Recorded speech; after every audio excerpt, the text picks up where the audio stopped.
Have you ever wanted to make your own homemade pita breads but been a little bit intimidated?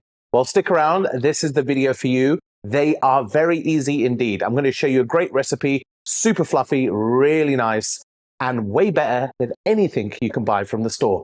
I don't know why I pointed over there because the store isn't over there. Anyway, this is a great recipe that you're going to want to make over and over again. So if you're new to this channel, please consider subscribing. Hit that like, comment bell, please subscribe. Let me know some of your favorite breads. We have a load of breads on the channel. Maybe I'll make one of your favorite breads if you let me know what you like. Okay, let's get baking. So you're going to need 250 grams of warm water. That wants to be about 44 degrees C, about 110 Fahrenheit.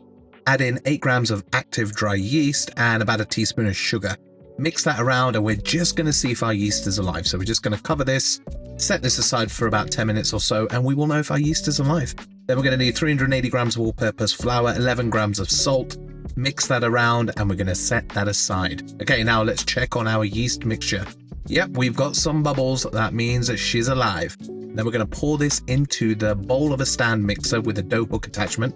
Add in your flour in thirds at a time, not all of it, and then 25 grams of extra virgin olive oil. Okay, give that a brief mix.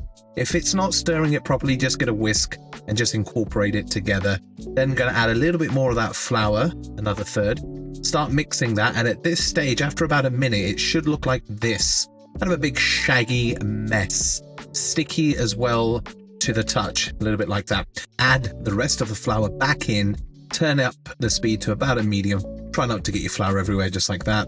Give it a bit of a clean up. And then you're basically, after about 6-7 minutes, it should be done like this. Not sticky, quite nice and pliable. Put it out onto your counter. And then what we're going to do is knead it briefly for a couple of minutes. And then we'll give it a dough spank, 1 or 2, I think. Let's see how we go. Maybe one more. Lovely. Then we're going to add a bit of oil to our mixing boil. We're going to make our dough ball nice and tight. And then we're going to get this into this little bowl. Give it a little hula around so it gets nice and oily and greasy. Flip it around and give it another hula. Cover it and let it proof for about an hour. So this has been proofing for a good hour, I'd say, about an hour, hour and 20. It's a really hot day today, so it should be nicely doubled up at least. Let's have a look. Oh yeah. Look at that. Very nice. Now, I'm going to degas that.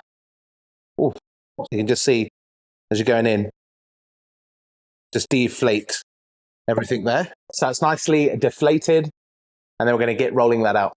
Ooh. Now to roll it out, be a bit chefy, put a bit of flour on your counter like that. You can weigh this and divide it by 6, but I know it's going to be about 100 to 110 grams per dough ball.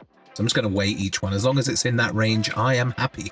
Once I've portioned up all that dough, I'm then going to roll these up into a nice tight ball, just like this. Find a center point and pinch and fold everything into it until you go all the way around, flip it round, get the old bear claw technique, roll it, squash it, and you've got yourself a lovely dough ball. You can also do this in your hand, just like this. Repeat the process, bear claw, roll, and done.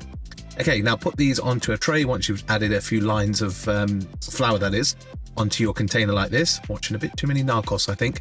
Get your dough balls on there, cover it, and let this proof for about half an hour or so until they've volumed and doubled like this. Nicey.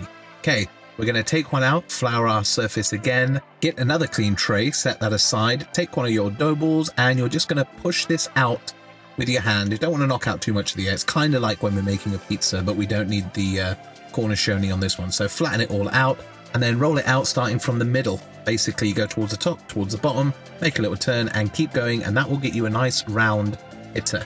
You can go oval too as well, don't worry. If you get any kind of air pockets, just pop them. You can see the gluten's really fighting me there, so just let it relax for a minute. We want it about that thick or so. I will re-roll these later. Cover these with a cloth, let them sit for 5 minutes while you do the rest. Now I've got one here, and I'm going to get my pizza peel, just lightly flour it, and I'm going to re-roll this slightly, just make it a little bit thinner because the gluten made it contract. Get your oven as hot as it'll go, mine is 550. Get that on the pizza peel, and we're going to put it on a baking steel, which I just so happen to have. And I've sped this footage up a bit so you can just see how quickly this puffs up.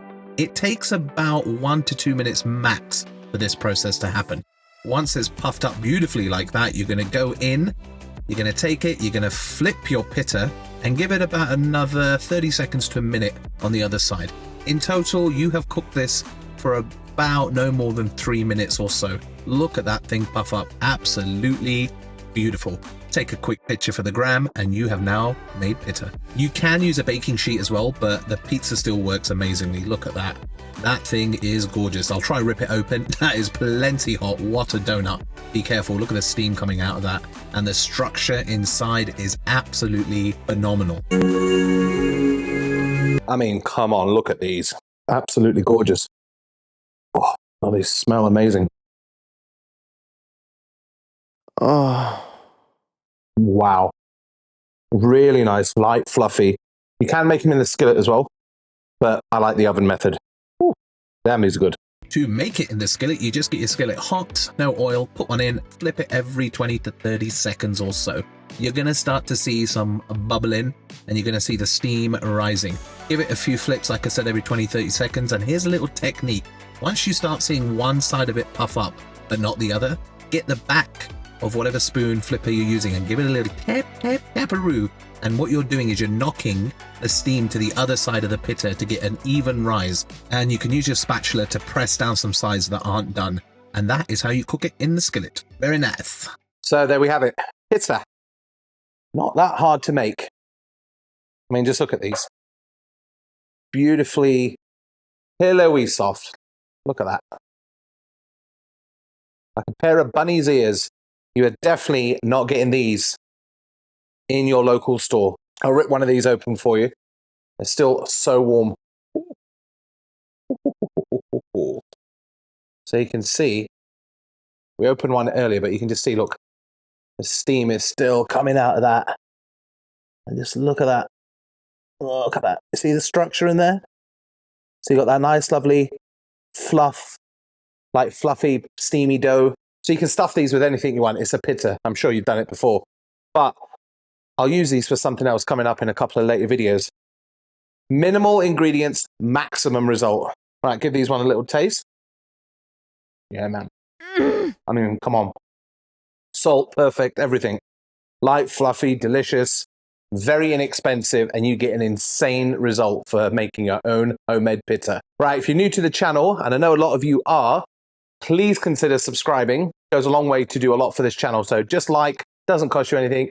Comment, subscribe if you would like, and it goes a long way to boost this humble little channel to the upper stratosphere of YouTube Hall of Fame, whatever that looks like.